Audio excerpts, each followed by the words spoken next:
Κάθε χρόνο, περίπου 1,5 εκατομμύριο γυναίκες σε όλο τον κόσμο διαγιγνώσκονται με καρκίνο του μαστού.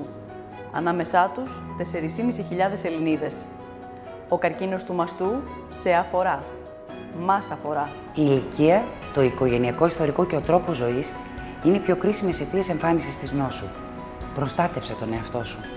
Βελτίωσε τη διατροφή σου, κόψε το κάπνισμα, μείωσε το αλκοόλ και άρχισε η γυμναστική. Σήμερα. Ξεκινάμε την αυτοεξέταση από την ηλικία των 18 ετών και τη μαστογραφία από την ηλικία των 40. Είναι τα δικά μας όπλα κατά του καρκίνου του μαστού. Είμαι γιος, σύντροφος, πατέρας. Ο καρκίνος του μαστού αφορά και εμένα. Μαθαίνω τι πρέπει να κάνω για να στηρίξω τη μητέρα μου, τη σύντροφό μου, την κόρη μου. Ο καρκίνος του μαστού δεν εμφανίζεται μόνο στις γυναίκες.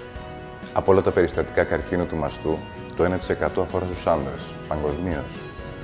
Ευαισθητοποιούμε, μαθαίνω, προλαμβάνω. Δεν αρκεί να εύχεσαι να μη σου συμβεί. Πρόλαβε τον καρκίνο του μαστού. Κέρδισε τη μάχη για τη ζωή σήμερα. Wish or win.